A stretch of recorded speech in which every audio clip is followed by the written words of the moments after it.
In order to be a good master, one must be also willing to serve. And what other better way for self-preservation than to be a servant and master at the same time, and yet both not at the same time? Hello everybody, it is I, your INFP gamer, and today we're going to be looking at Pulcinella. Now, right off the bat from what I've read, it is perfect for him to be a mayor, due to the traits of Pulcinella, because he is kind of intelligent, but he's also kind of a thief. He is kind of a brute in power, but then sometimes he's not in power. He is a person who would fit the role of mayor if in fact he is the mayor of Snezhnaya, as is indicated, and his face matches, hold on, a certain face of Pulcinella in the Del Arte. We've got the long nose, we've got the big, short, stocky body, we've got, does he have a silly hat? He has a silly hat. I mean, the hat looks kind of cool, don't get me wrong, but there are very similar things with Pulcinella already. And he has his origin in two stock characters of the ancient Roman Atlian farce, Machias and Bucco. Machias? I'll say Machias.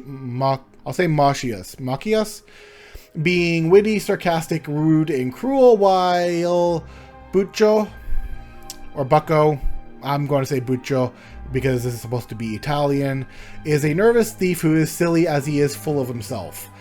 Being the mayor fits both of those, being witty, sarcastic, rude, and cruel, while also being silly and full of himself, as well as being a nervous thief. So I'm going to assume some embezzlement is likely going on here. This duality manifested itself in both the way of Pulcinella, in both the way Pulcinella is shaped and the way he acts. Physically, the characteristics he inherited from his ancestors attribute to his top-heavy, chicken-like shape. He inherited his humpback, his large, crooked nose, and his gangly legs from Machias, and his pot-belly, large cheeks, and gigantic mouth by Buccio. Due to this duality of heredity, Pulcinella can be portrayed as either a servant or a master. Being the mayor of Snezhnaya, he'll probably be a master. And he is probably weaker than Columbina, which is interesting with the way they have been set up. But once again, Columbina is a lot more cunning, so she may not reveal all of her power. In fact, most of the Harbingers may not actually know the full schemes and power of Columbina, which would be very interesting to find out. But anyways, back to Pulcinella. Depending on the scenario, upper Pulcinella is more like Buccio, with a scheming nature and an aggressive sensuality and great intelligence. Lower Pulcinella, however, favors Machias and is described by Pierre Louis Ducharte as being a dull, coarse bumpkin. Just a juxtaposition of a proud, cunning thief from the upper class and a loud, crass pervert from the servant class is one that is key to understanding Pulcinella's behaviors. Pulcinella is a dualist character. He either plays dumb, though he's very much aware of the situation, which I believe is going to be the case. He's probably going to play very, very stupid, but actually being highly intelligent, or he acts as though he is the most intelligent and competent despite being woefully ignorant. Maybe he is both. Maybe we will get both. He is incessantly trying to rise above his station, so he's probably going to try and get Piero's position among the Harbingers, although he does not intend to work for it, so he's probably a very kind of lazy type of person. He is a social chameleon who tries to get those below him to think highly of him, but is sure to appease those in positions of power, i.e., in this case, Piero and probably Columbina, perhaps. Pulcinella's closing couplet translate to, I am a prince of everything, lord, land, and man, except for my public, whose faithful servant I remain. However, because his world is often that of a servant, he has no real investment in preserving the social political world of his master. Interesting. He's always on the side of the winner, though he often does not decide this until after they have won. So he's going to be a sneaky little backstabber, isn't he? That's my prediction. He's going to be a bit of a backstabber.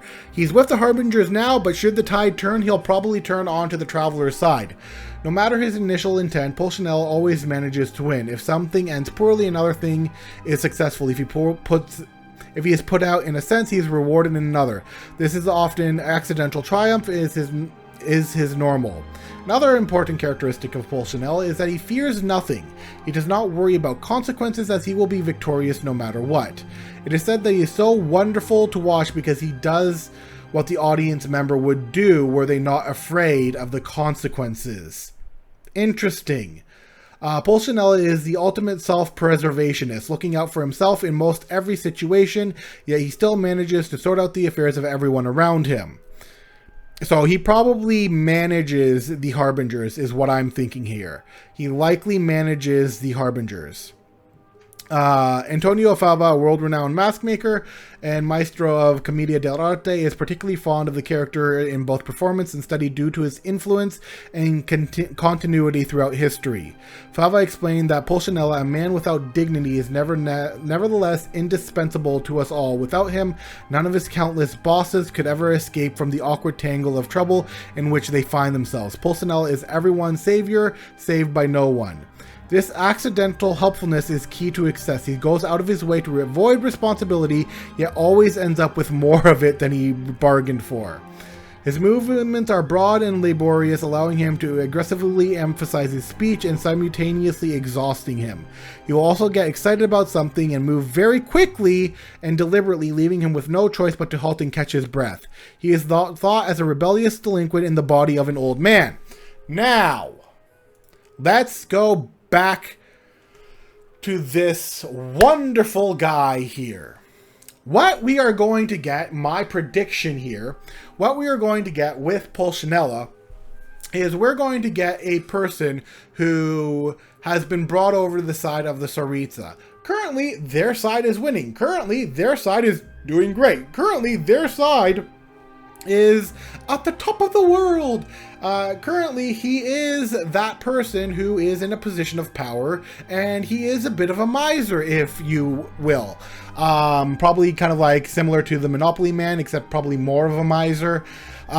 He is a person who will likely be extraordinarily helpful to us, especially if he feels that we are people of power, if we're in a position of power, or if we've got some level of power where he figures out if he fights us, he's screwed, and that's never in his best interest. Remember, his best interest is self-preservation. At all cost, self-preservation is the name of the game for Pulcinella. It doesn't matter who's winning, who's losing, he will always pick the winning side, which was why I would probably predict him as becoming playable in the future, but he is also kind of a bit of a backstabber, or rather does not have, I would say out of all the characters, he probably doesn't have the highest loyalties to the Tsaritsa, even though he is the mayor of Snezhnaya.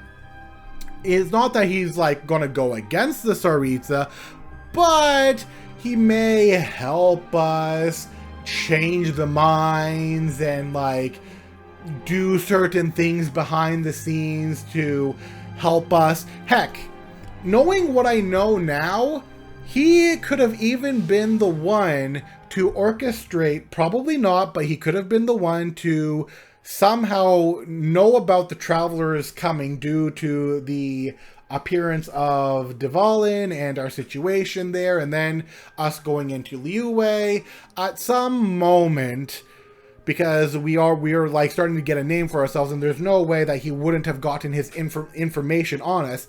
In some ways, he might have even pushed Child to go to Liyue on the chance, like probably a gamble. He probably gambled on Child meeting up with us in some way or another. Heck, out of all the characters, this is the person who picked up child, who made child into a harbinger, who helped out child. This is the person who probably is aware of everything that is going on, but is playing his cards very carefully and is looking for a way to maybe outwit Piero or change. Maybe this is the guy who does not want the destruction of Tevat. Once again, self-preservation is the name of the game here. This is a person who is going to be very interesting and probably one of the most helpful, likely harbingers to us and our cause, due to, once again, his nature, and which is, yes, self-preservation, but like his intelligence and being aware of everything while, and this is what I believe, while also pretending to be ignorant of everything. So that is my take on Pulcinella, which is going to be very interesting to see if this is what will come out. As for his delusion, I don't know. It probably, if I would have to guess, I would say his delusion might be based on either the opposite of what he is, or it makes him less calculated and he becomes more war-focused, or he goes a little bit more insane, or a little bit more chaotic. I honestly don't know what his delusion would look like. Give me an idea down below based on the characteristics. Maybe his delusion is what gets rid of his self-preservation. Maybe his delusion is what gets rid of his fear. Because it says that he fears no person, he fears no consequence, he fears, like, anything he does